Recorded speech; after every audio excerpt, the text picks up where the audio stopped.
Right. Hello, everyone, and welcome to the 2023 NLM Virtual Symposium on Health Misinformation. We're so glad you're able to join us today for our first afternoon session. I'm Sean Corning, one of the Education Outreach Coordinators with NLM Region 7. We just have a few technical items to cover. All the attendees are muted, but we do welcome your questions and comment in the Zoom chat at any time. We've had a lot of really great discussion in previous sessions, and we hope that you use the chat to continue that. But we do ask that any questions that you would like the Jensen to answer, please submit those through the question and answer feature function. That way we can keep track of the questions that have been asked. VFairs is providing technical assistance today, and NLM staff is going to be keeping an eye on the chat and the Q&A with me. Please be sure to select everyone from the drop-down menu when posting your comments in chat to be sure that everyone sees them. We have a live closed captioner for this event.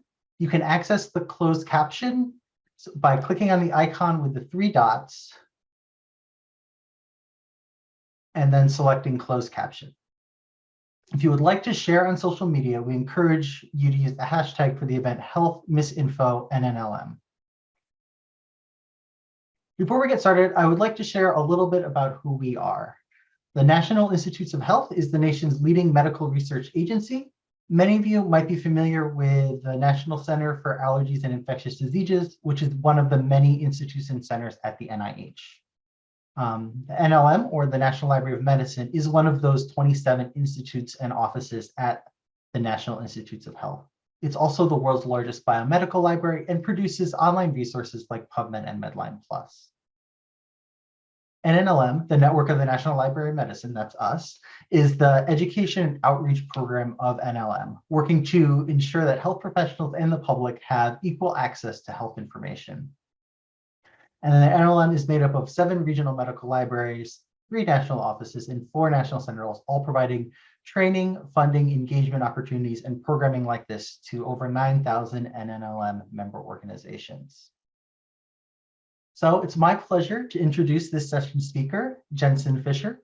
He's the Assistant Director of Library Services and an Assistant Professor of Medical Humanities at Rocky Vista University. Today, he will be presenting training health professionals to evaluate, he'll be presenting Turning the Tide Against Medical Misinformation About Transgender Youth and Gender Affirming Care Will Take All of Us. Thank you so much, and I'm turning it over to you now. Hi, everybody. It's such a pleasure to be here. Let me just go on ahead and sorry. Can you guys see, there we go. Can you see my screen? Are we good? We see your notes view. Oh, okay. I don't know why it keeps defaulting to that. I apologize. How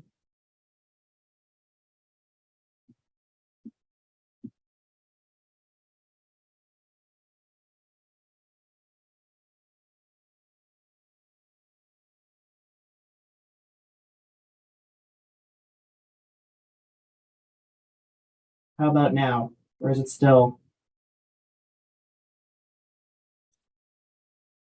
We see you. It always works so great in practice, and then when it's the main event, I do apologize. Sorry, let me. We had some technical glitches during the keynote, and I said it would be a presentation without a technical glitch, right?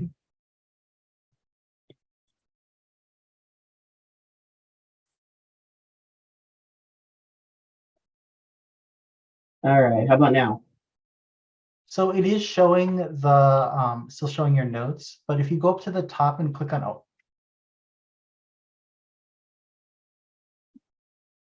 Okay, sorry about that. Sean, what were you saying? No worries.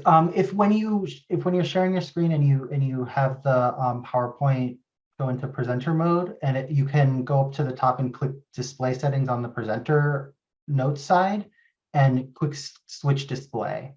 It'll just switch the screens that you're like between the actual slides and the presenter view. Which did that look like it fixed the issue?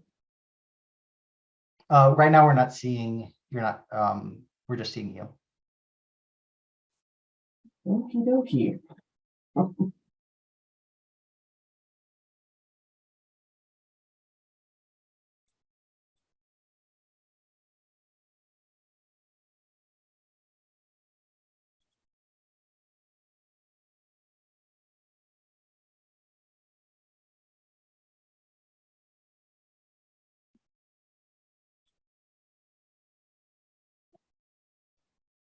There we go. We see your All right, slides now. hooray.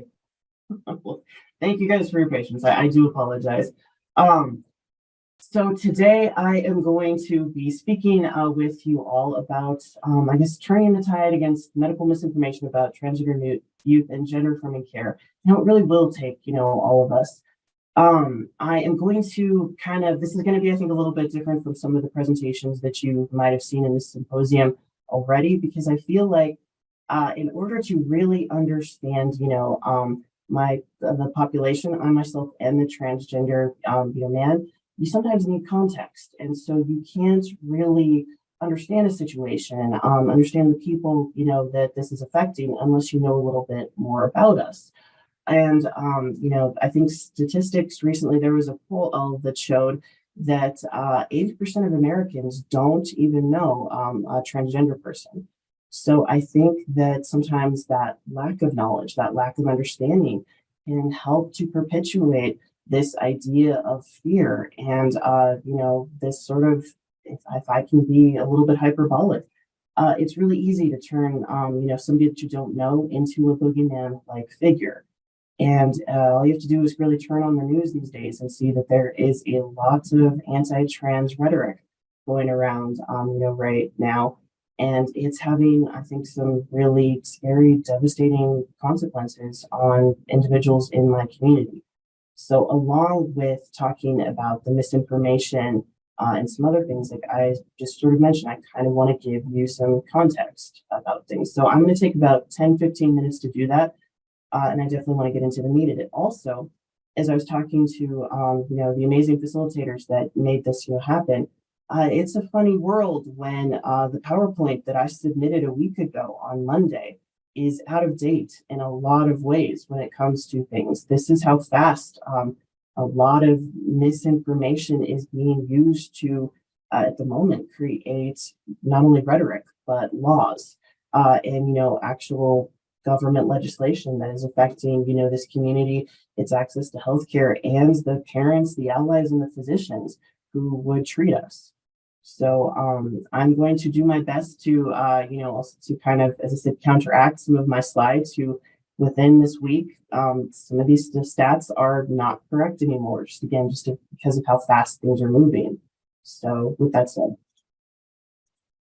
so first off, I'm going to just kind of give you all a little bit of an overview about introduction in some basic terms when it comes to gender identity expressions and transitions when it comes to medical settings.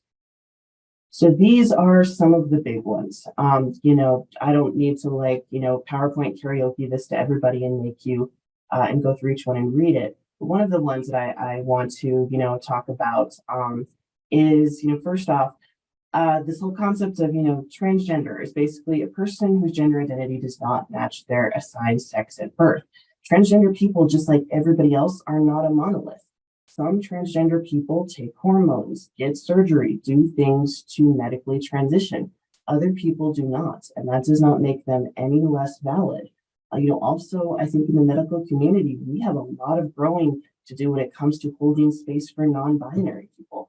Non-binary, people are those who do not identify exclusively as male or female.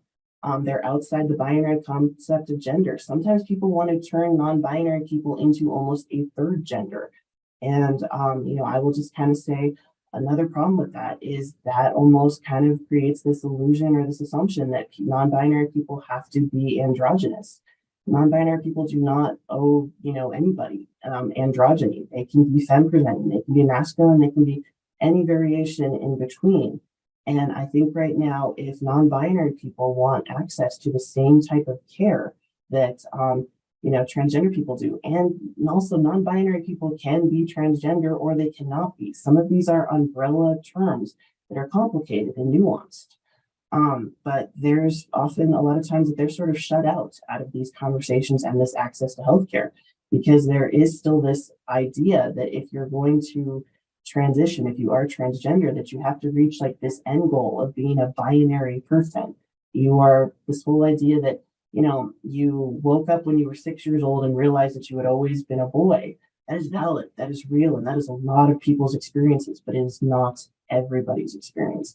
And I think that medicine sometimes has a hard time kind of changing and adapting with some of these stuff, especially when there are more social factors involved.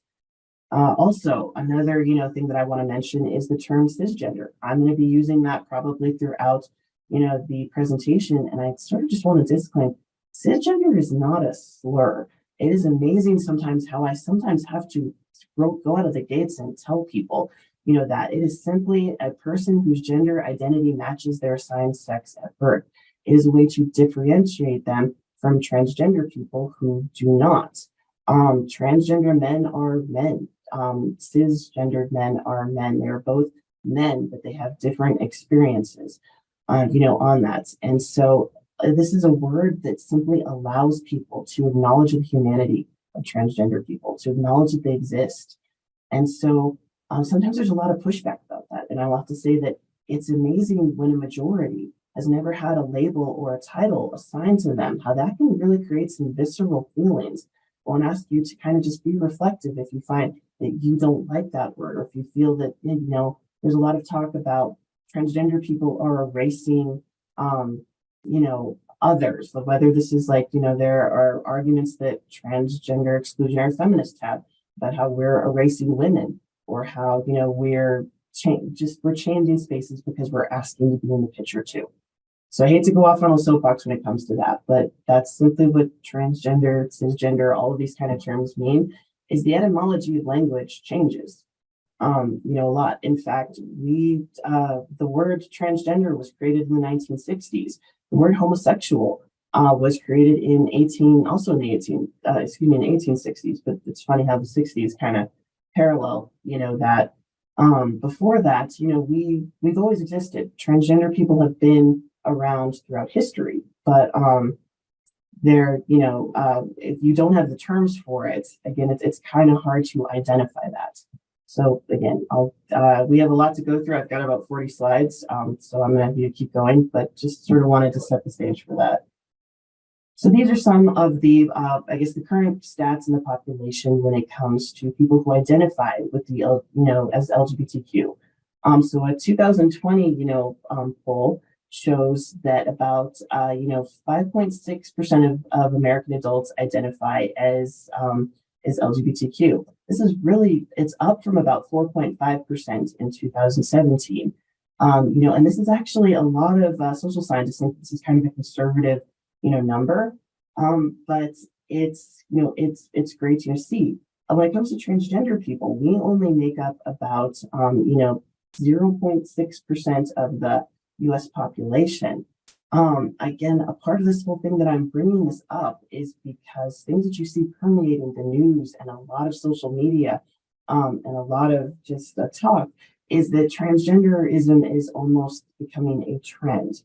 And that, a lot of, kids are now feeling that they want to identify this as a way to be cool. And, I just want to encourage you to look at this with a little bit more context. First off, several decades ago, there were people who, had to, when they were left-handed, they, back in the day, that was considered literally like left was synonymous with being, wicked, or sometimes it was, was really seen as being craven or, wrong. And so it was corrected. And, nowadays that's something that is not corrected. And I guess I would, just kind of throw that out and ask, maybe in the chat, if you want, how many people think that now that stigma about people being left-handed, that doesn't exist anymore? What percentage of the population do you think is left-handed still? Yep, that in the chat, left-handed sinister. If you would just want to throw out, I guess just throw some stats at me. Yeah, 60%. So actually, it is 10%, 40%, 20%. Yeah, currently only 10% of the population is left-handed. So what I would bring and I would argue for is that it's not so much that this next generation is, becoming LGBTQ because it's a fad, but it's because this is no longer a death sentence. People can be who they are, and it's, a thing, because as you can see, 1 in 5 Gen Z adults are now identifying it. Another thing that I have to just kind of counter when I hear this whole, oh, transgenderism is a fad. Sometimes people ask like, literally, like they feel like transgender people just popped out of the woodwork in like 1990. We lost an entire generation of our elders, in the AIDS epidemic. Sadly, to say, I am considered by many in my community to be an elder, transgender person. That gives me an existential crisis sometimes. Like I'm not even 40, but it is because we don't have that representation because there hasn't been a lot of us. But just because there aren't a lot of us doesn't mean that this is new, doesn't mean that this is a trend. And that is one of the biggest points of misinformation that I'm going to talk about, today. So yeah, just very briefly. So this is just some of the discrimination in the lives of LGBTQ, people. LGBTQ individuals around the world have different ways of identifying themselves, but they often encounter still a lot of discrimination while seeking medical treatment. With 56% reporting, that they've had just experiences encountering discrimination. Transgender and gender nonconforming individuals face particularly high levels of discrimination.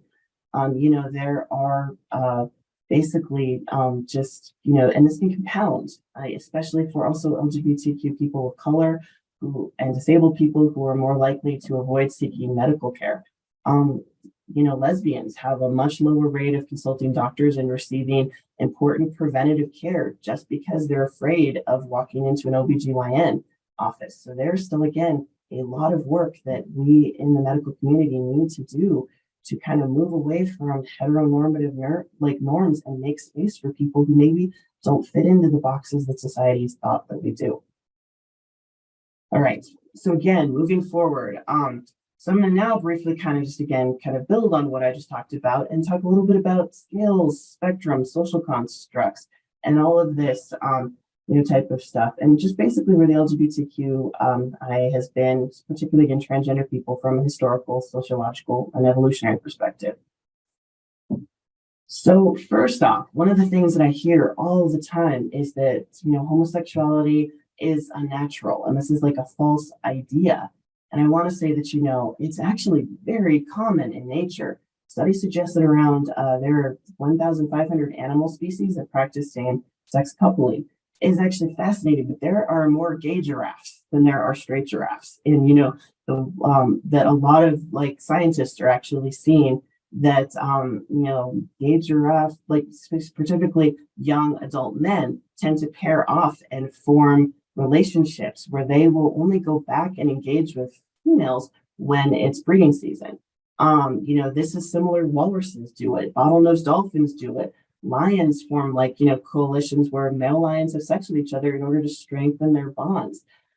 There's a joke among anthropologists that actually think that bonobos, which are one of our closest relatives as humans, are actually more evolved than we are as humans because they're an entirely matriarchal society that have very little conflict because they solve everything through sex. And because basically every bonobo is probably bisexual. So this whole idea that, again, that this is unnatural is us as humans sort of trying to put our ideas and our social constructs on reality. And that is, sadly, something that's not the case. We are very, very different. And there is not just a spectrum for sexuality, but there is a spectrum for sex.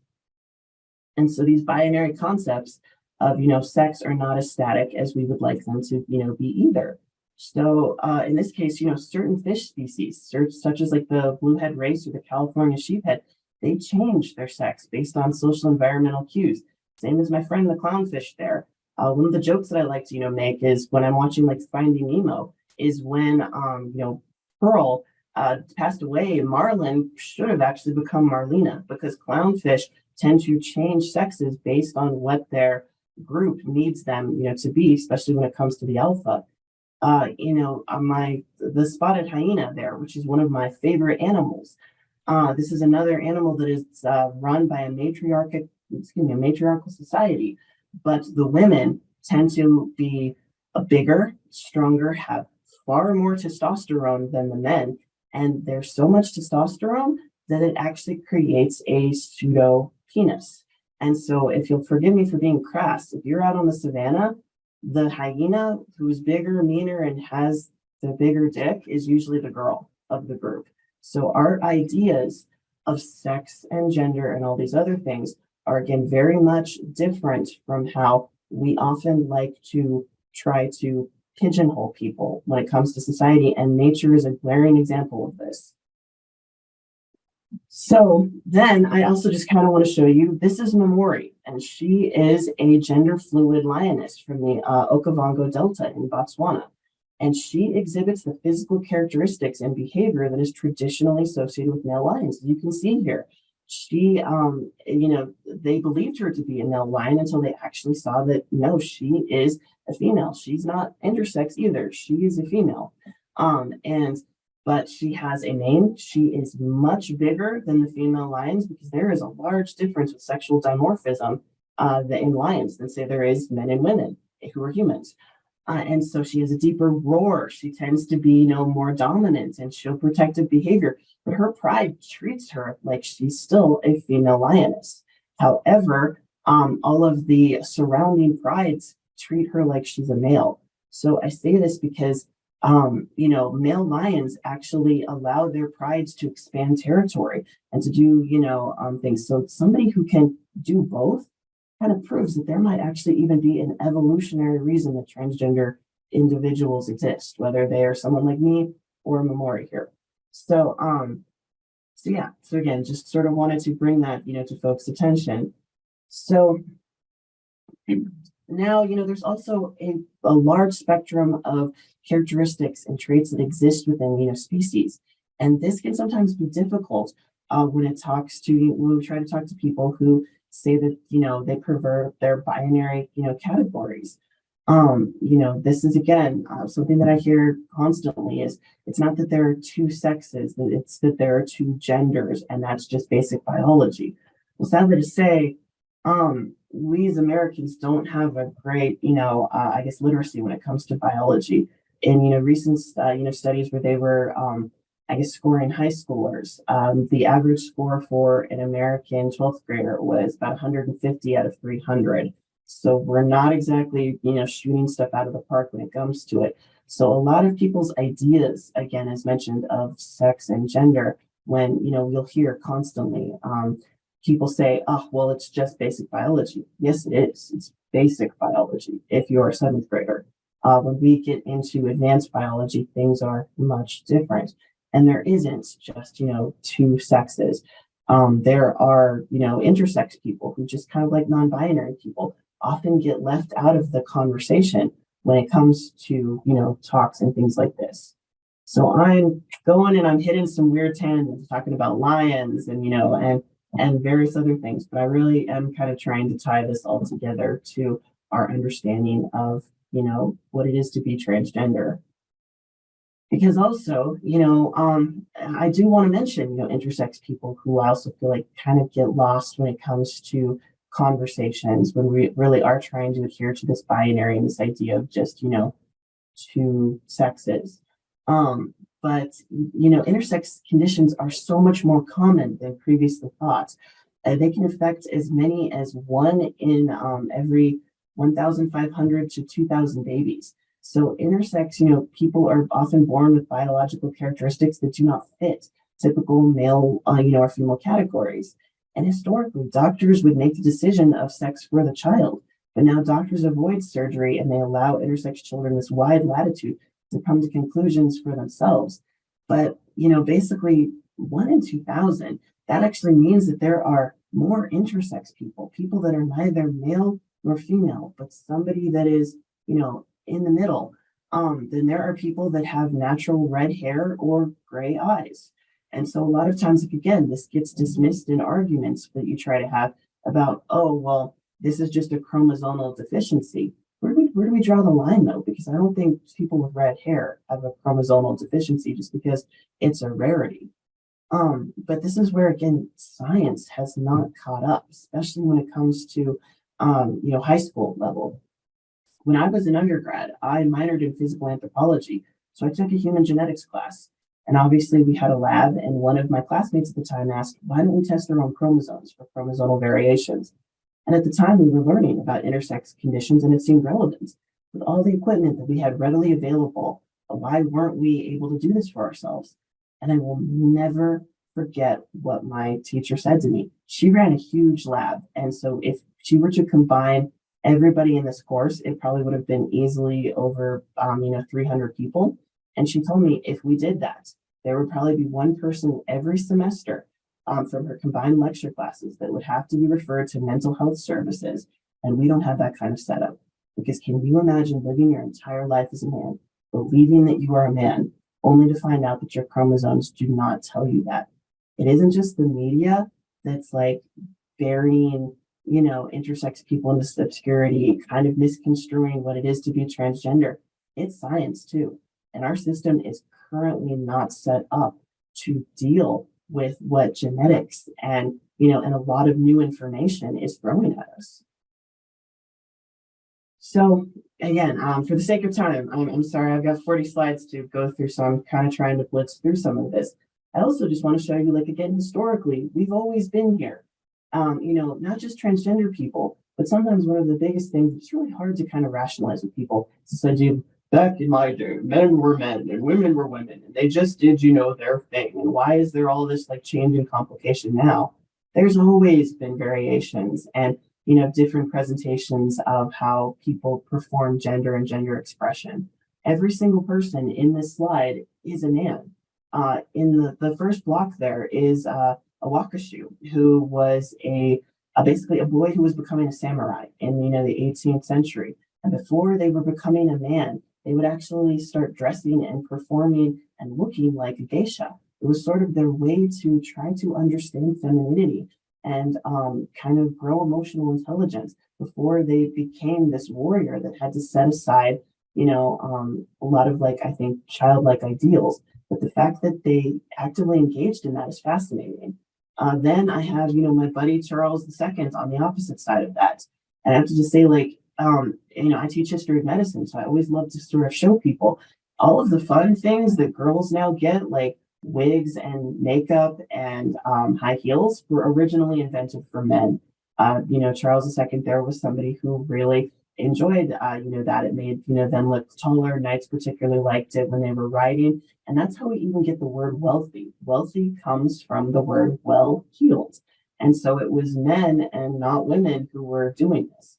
And then lastly, I just kind of want to show you that, yes, that is a boy wearing a dress. And in the 1800s, people tended to let children wear unisex clothing until they were of age. Part of that was because if you were lucky to have 5 out of your 10 children make it to adulthood because of cholera or the plague or, them working in a factory and just bad things happening because the Industrial Revolution, it was great. So it was actually really weird to gender your child up until the 1920s. And so that little boy isn't just anybody. That is our former president, FDR. And so, again, I think a lot of these ideas of what we think gender and sex and these roles are social constructs and not reality or biology that a lot of people really try to put us in. Also, transgender people, as mentioned, have also always been here in medicine. Dr. James Berry and Dr. Alan Hart here are 2 examples. Dr. James Berry was somebody in the 17th century who he was the first doctor who performed a cesarean on a woman, and both the baby and the child survived. He is a fantastic figure. If you ever get the chance to read up on him, I really recommend it. He and Florence Nightingale hated each other, and there are actually some really spicy letters about the two kind of firing shots back at each other that are great. But he lived his whole life as a man, fought in the French Foreign Legion, was a doctor. It was only when he died of dysentery and was being buried that people realized that he was in fact biologically a woman. The story goes that the nurse ran out of the room shrieking, "Doctor, doctor!" She's a woman. I mean, excuse me, he's a woman, and it's so again, we're not this new trend, and that's really what I want to bring home. Also, again, for the sake of time, I won't go in for this, but when you have access to this presentation, I also have a map that shows that there are so many gender nonconforming people across the world, from the Hijra of South Asia to the Muxi to the Two-Spirit. We are not new, we are not unique.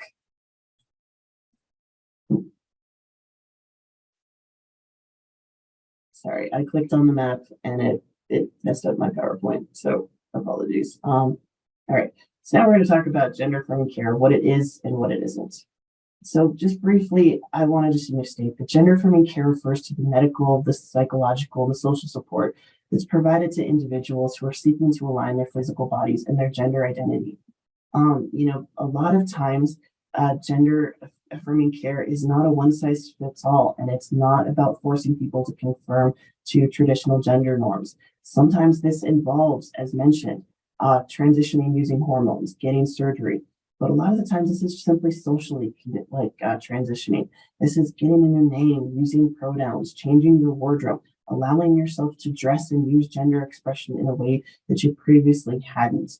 And so the goal of gender affirming care is to support individuals in living as their authentic selves, reducing distress related to gender dysphoria, and improving their quality of life.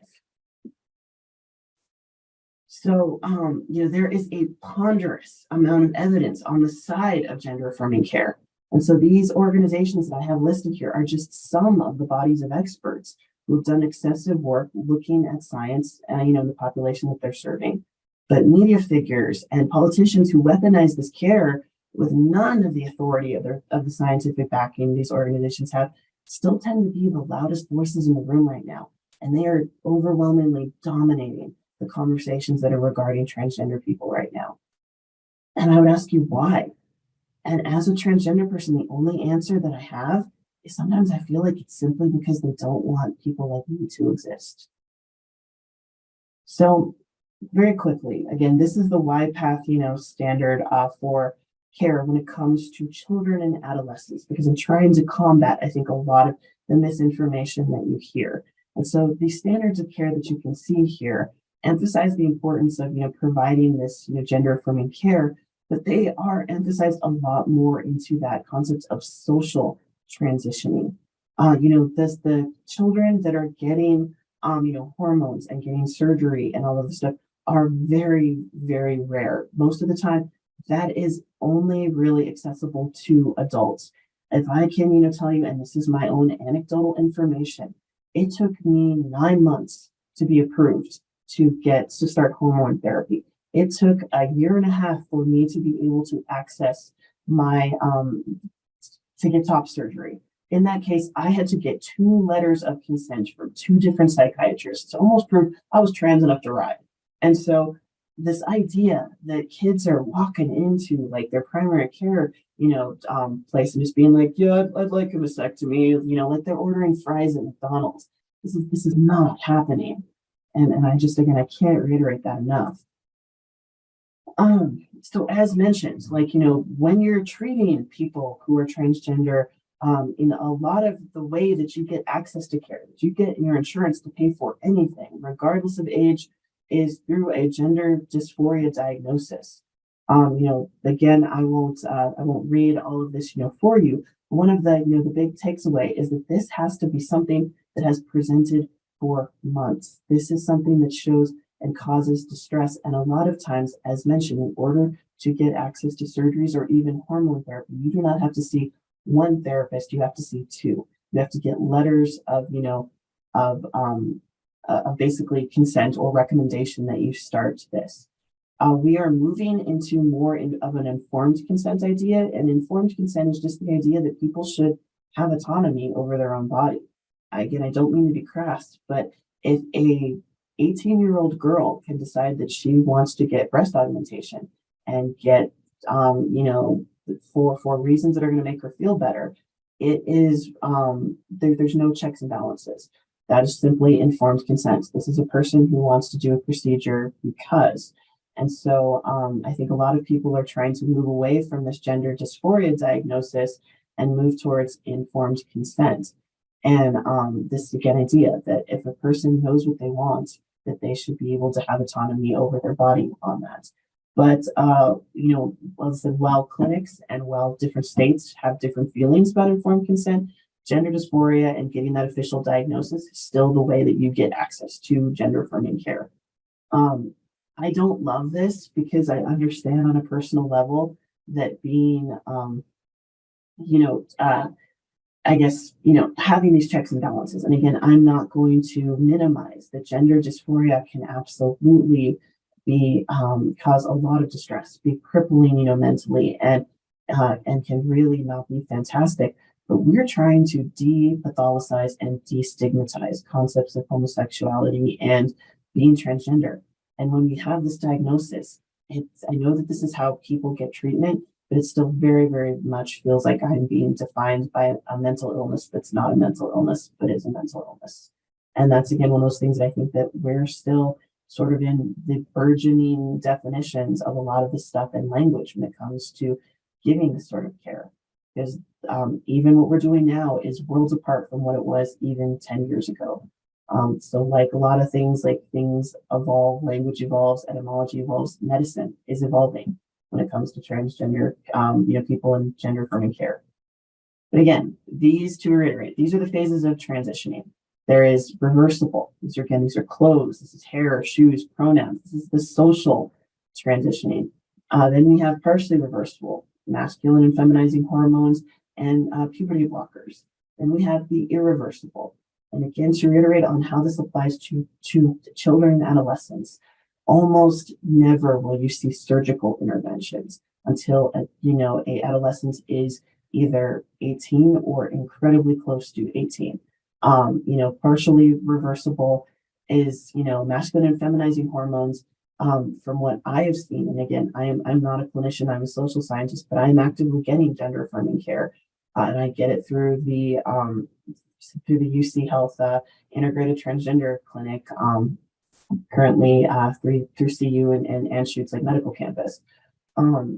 Children again get hormone blockers, but they do not start on estrogen or testosterone until they are in advanced adolescence, and that is the norm. And so a lot of this again is just things that are completely spun and incorrect when you hear about gender affirming care in the media. So again, just to reiterate, these are some of the statistics that you can see. And so in 2020, only 2.5% of transgender youth have undergone surgery. Most gender affirming care is in the way of puberty blockers and sometimes hormone therapy. All right. So forgive me, it's 12:08. I am sometimes terrible at time management, and I definitely want to make sure that we have some time to talk. So let me get into the misinformation.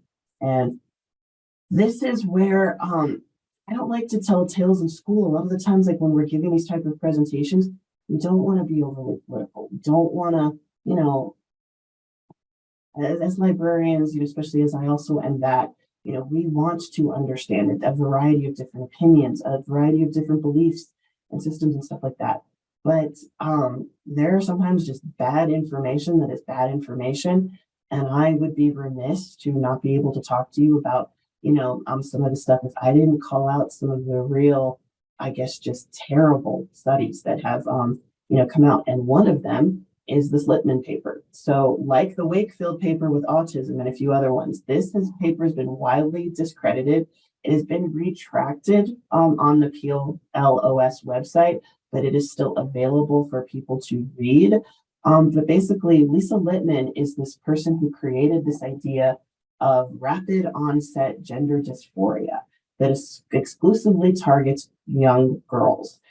There is this idea that certain, people who are anti-trans have that frustrate me to no end, where trans women are all secretly men in dresses that are they're groomers, they're the pedophiles, they're the ones that are just lurking, ready to hurt your children or, to do something bad. But transgender men like me, we are either written entirely out of the conversation or we are infantilized. We are poor, sad, mentally ill women who we just couldn't hack it as women, or we're so afraid of all of this, other stuff. And so there's this idea that, well, gosh, it's really hard being a woman in this, world. So this is such a fad. And so now young women, they don't want to be women. Like it's almost like rapid onset gender dysphoria is the new version of I'm not like the other girls. And so it's baloney. This theory is baloney. This paper, as somebody who teaches evidence-based medicine, is one of the worst papers that I've ever read, but it is continuing to be countlessly cited. It is constantly something that you see referenced whenever these anti-transgender bills, go. It has become as dangerous and as truthfully as just damaging as the Wakefield paper did for autism, I will say. And so this is something that I kind of have to call out because I consistently still see it being referenced in all of this legislation that we're hearing. Then we have Abigail Schreier's book, Irreversible Damage.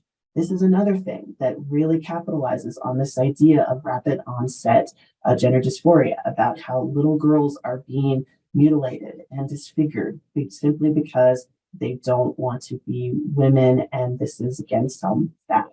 And so this book argues that many young people, particularly girls, are identifying as transgender due to, again, just this fear of being like a woman. And I have to say that there are a lot of, just like there are anti-transgender laws right now, there are some very, very scary laws that are going on right now when it comes to women's autonomy and access to healthcare. And I think, again, this is a great example of intersection. Transgender healthcare and my rights to bodily autonomy is absolutely tied into women's autonomy and their right to healthcare and all this other stuff, because there is intersections. But again, there's sometimes the spin that transgender people are somehow hurting or erasing women that is incredibly damaging, and it really has managed to be perpetuated and to sink in, and has created a frenzy, in people. And so many doctors and trans activists and just, the ACLU and very other just basically like humanistic organizations really rallied against this book and mentioned how damaging it is. But Amazon and Target and various other people have considered, have continued to sell it because, again, this falls into free speech. And various things like this. Even though this is a book that has incredibly misleading statistics, cherry picks, is not sound science in the slightest. This is another thing that is constantly getting cited by people. And also, it's in 2021, it was on the New York Times bestseller list, and it made number 8. So hate sells. That's something people, when they want their beliefs reinforced. That's kind of another reason that sometimes it's really hard to fight against this disinformation. I go on to my Kindle and I try to look at new books about transgender issues or gender affirming care. This book is usually number 2 or 3 on the page. It's very insulting and very frustrating when something that can hurt and damage my community is on the front page, and is the first thing that anybody who has any questions about gender affirming care are probably going to find and get access to. And I don't know how we counter and how we fix that, because there is legitimacy to the free speech thing, but it's one of those things that I think we need to talk about. Again, I'm throwing history into the mix, but if you all are familiar with A Birth of a Nation, which was one of the very first big giant Hollywood movies back in the 1930s. It was a silent film, and it portrayed the Ku Klux Klan as these knights in shining armor that basically showed, Black people being just every bad stereotype that you could think. And basically the NCAA, one of their very first acts when they were first coming together was they got a nationwide ban on this particular movie because they had to go to court and tell people, Black people are going to die if you put this movie out to the world. It could have been as big as Gone with the Wind, and but it was stopped because it was so damaging and it was so bad that people were afraid that people were going to die. Is that what we should do for books like this? I don't know. I'm not saying yes or no. And this is the question. This is so hard for us, again, for a lot of us who are librarians. We want information is amazing, having that access to different viewpoints. I don't want anything to be, banned, but unless it hurts somebody. And we can have a discussion about, how can I put this? We can we'd have a fair discussion that is meant to be, as long as it's good intentions about, gee, maybe there are some ethical dilemmas to, giving minors hormones, or gee, maybe there is some talks about detransitioning that we need to have, but it can't be this, here's some information, is this like an aha, got you, to either invalidate people like mine's existence, or to hurt us. And so how far does free speech go? I don't have the answers, but I do know that it's that every time, as I said, I go on to Amazon, and this book is one of the first things that I see when somebody's looking for anything about transgender people. It really is disheartening. Then, kind of going on to this, another talking point is I taught a class on gender affirming care about 4 weeks ago. And one of my students told me that they were really frustrated because Harvard Medical School was teaching a class about transgender babies. And I had to look at them and go, you mean intersex babies? Because those are very different things. And again, I think people will sometimes capitalize on like any way that they can invalidate things.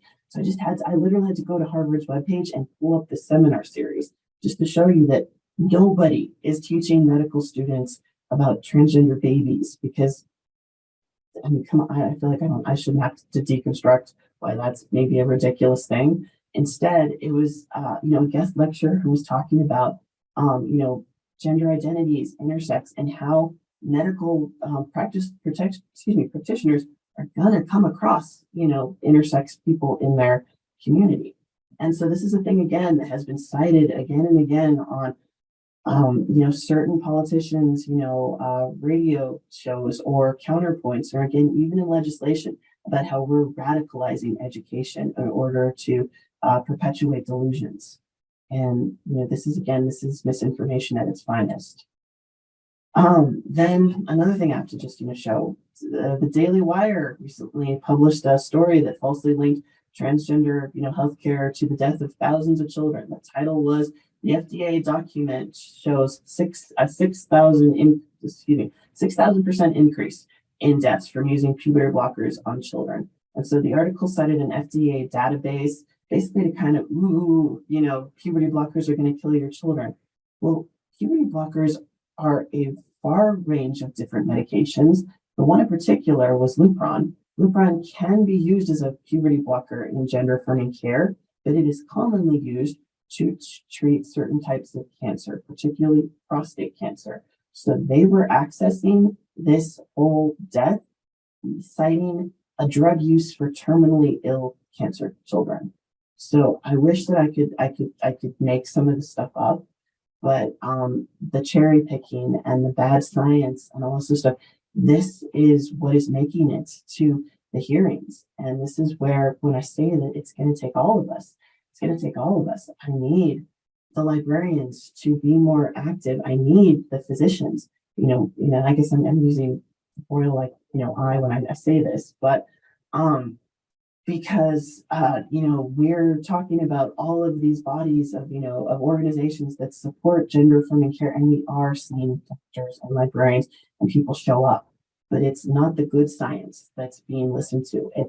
They're not again the loudest voice in the room. It is things like this.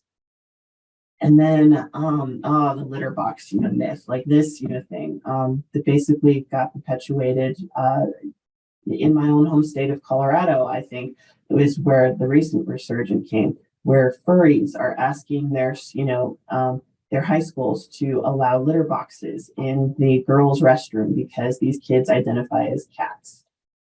This is a completely, again, false thing. There are often litter in schools, sadly, because they're there so in case there's a school shooting, they're good absorbents for blood. I mean, that's very morbid, but that's the reason that a lot of schools have kitty litter availably around. Joe Rogan and Tulsi Gabbard, they spent 2.5 hours talking about this. Joe Rogan constantly claims that he's not a scientist, that he's an idiot, that what he's saying is he's just asking questions. He's just, he's making commentary. Joe Rogan's podcasts usually have about 11 million people listen in every episode.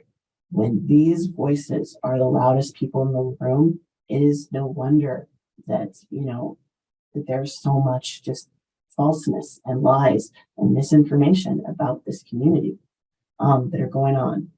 And so this litter box, myth was even part of the was stated as like part of the reason that the North Dakota House bill was introduced.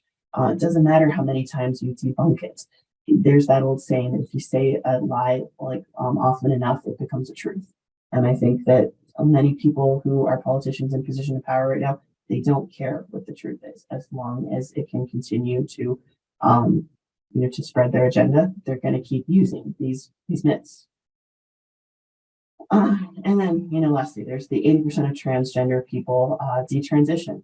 That is absolutely not the case. This was a study that, again, this comes from a study done by Dr. Kenneth Zucker that was done in the 1970s and the 1980s. And it was a very limited pool, another flawed study where the people, he had like about a group of not even 150 people. And during that time, like it's already hard enough to be, transgender in this day and age. The people in his, in his cohort did not have the support, the finances to pursue, gender affirming care. And so that was the rates in 1976. This is again another thing that constantly gets cited in a lot of spears and a lot of political rhetoric is 80% of transgender people transition. We do not.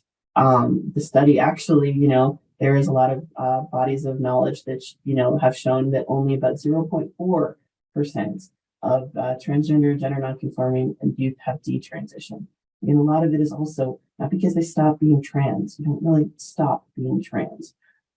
It's simply just because, they don't have that social support. They have to kind of choose between their family and their friends or who they are. They don't have the money. They don't have a lot of things that, go into this. And so it is amazing how these numbers can get cherry picked and the bad stats can really kind of, be perpetuated.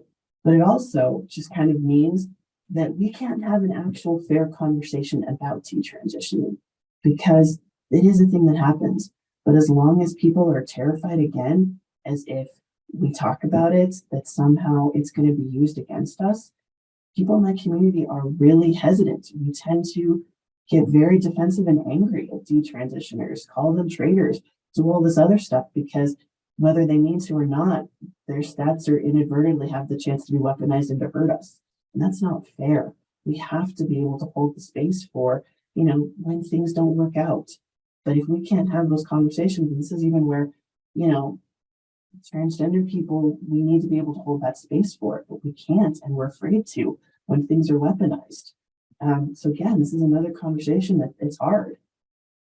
So I definitely, it's 23, I got 7 minutes. I should probably stop sharing and so that we can, have some talks, but it's a terrifying world right now, my friends. As I mentioned, this slide is out of date now. It was 389 when I stuck it on there on Monday. It is now close to 451. Anti-transgender bills. Gender affirming care is now illegal in 12 states. There is just an onslaught going on. Anywhere from in Florida, where if you are a transgender kid who wants to go to Disney World, you can now be taken from your parents because that's considered child abuse, to doctors, physicians, speech therapists, people who are trying to give us care can now potentially be criminalized. It's a very, very frightening, it's terrifying to turn on the news right now. There's no kind of way that I can say that, and I don't want to get too hyperbolic, but this is something that I think is going to continue to get worse before it gets better. So, I guess I really, these are some of the things that I want just to kind of talk about when I'm saying that how you can help us like combat it. Like, again, I think librarians have always been, we've been the revolutionaries. We've been the, the rebels. Like Michael Moore quoted, I didn't realize librarians were such a dangerous group. They're subversive. You think that they're just sitting there at their desk all quiet and everything. that they're plotting a revolution in. We've always supported the marginalized, given a microphone to the small voices. But I think we need like the doctors, stuff like that to not be disheartened, to get more engaged, too, because I say doctors are kind of notorious about sort of sitting on the sidelines when it comes to politics. Sadly, there's another survey that I was recently looking at that shows that I think it was something like 4 out of 20 doctors had not participated in the last 3 presidential elections. And so I know that sometimes this is ugly, this is dirty, this is uncomfortable, this is messy. When we have to talk politics, when we have to get involved in things like this. But I am really afraid that lives are on the line, and I am so heartbroken for the generation of transgender children who they were supposed to have things easier than someone like me. And I'm afraid for them. So with that said, I apologize, but I definitely want to make sure that we have some time for questions because I monopolized most of the time. So let me stop sharing.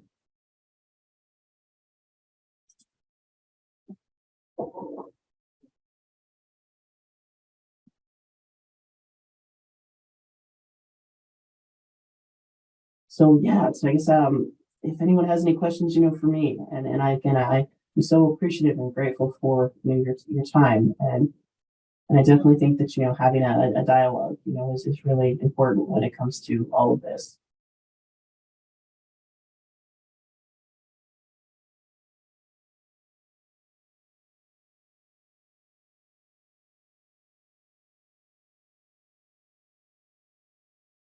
Yeah, please, if anyone has any questions, please put them in the chat or in the Q&A.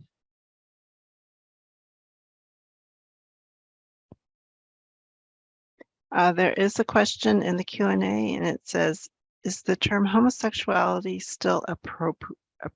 I'm going to guess they mean appropriate. That's a great question. I think it's kind of, when I use it, it is a little bit outdated. It's sort of the medical term, kind of like how the term transsexual is still medically, kind of relevant. Transsexual is a way to kind of distinguish that somebody is medically transitioning. They are prescribed hormones, that they are getting surgeries. But as far as the common vernacular, like if you're speaking with someone, you're right, like someone might get kind of affronted. And I guess that even just shows like the nuance in language and stuff. I think, it would probably, I wouldn't, personally, as I said, be offended, but also I'm not a monolith. Like I sometimes make the joke, like I'm not the Lorax, I don't speak for the gays. And, that's kind of one of those, things on that point where that's, so I think that from a medical sense, you're right, but maybe we should reevaluate, when I use that term, as you mentioned, when we're talking, I think about the community at large or in more of a social setting.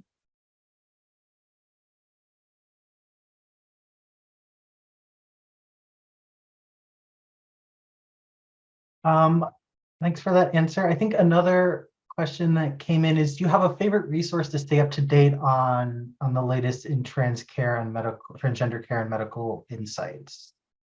So there is a trans activist named Erin Reed. If you have the chance she's on TikTok. She is also on LinkedIn. That's mainly where I get her. She is meticulously reporting this. The woman is a national treasure, and I wish that, I can't sing her praises enough, but she is consistently, I guess, kind of talking up to date for everything from the legislation to what's going on in the medical communities. Her blog is called, I think, Erin in the Morning, and I'd be happy to link that and stuff like that. But she has been probably, she's kept me sane through, part of it, and she is she's a fantastic resource.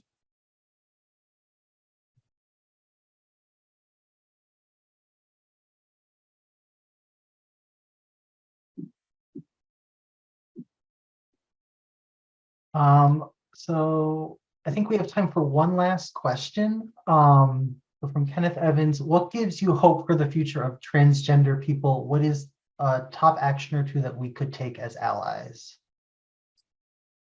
What gives me hope is the next generation Like, I think all of us, we've been fighting this fight, for so long, but I am so proud of Gen Z and, and even Gen Alpha. Like they're going to change the world. And I think that they're not going to go back in the closet. They are not going to take this, lying down, and they know who they are. They have a strength and a perseverance that I think is phenomenal. And so I think that, that they are not going to, be silenced, but again, they need help, making sure that they're not the only people who are fighting this fight. So, so that's what gives me hope is I think that, this, trans kids, cisgender kids, all of us, like they are phenomenal. And just like their activism and the fact that I think that they care on a level that I don't think I've ever quite seen before is really inspiring.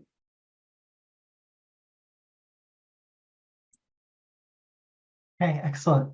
Thank you so much. I think that's a really a good note to leave the presentation on. I just have a couple things to to wrap up on. Thank you so much, Jensen, for that presentation. It was really helpful and informative. For the attendees, thank you for coming and listening. If you're interested in the MLA CA credit for this session, you'll receive an email after symposium. We'll also be sharing a link in the closing session. So we have about 30 minutes until our next session, which starts at 3 p.m. Eastern. I encourage you to take advantage of this break. If you're interested in sharing social media, please use our hashtag HealthMisinfo_NNLM. And if you're interested in future programming from the NNLM about health misinformation, we have our webinar series that will be beginning in April and going on for the next few months. And if you're interested in more information, you can check it out on our training page. And I just wanted to thank you again for coming, and thank you, Jensen, for this great presentation. It was great to have you. Pleasure was mine. Thank you so much for the opportunity.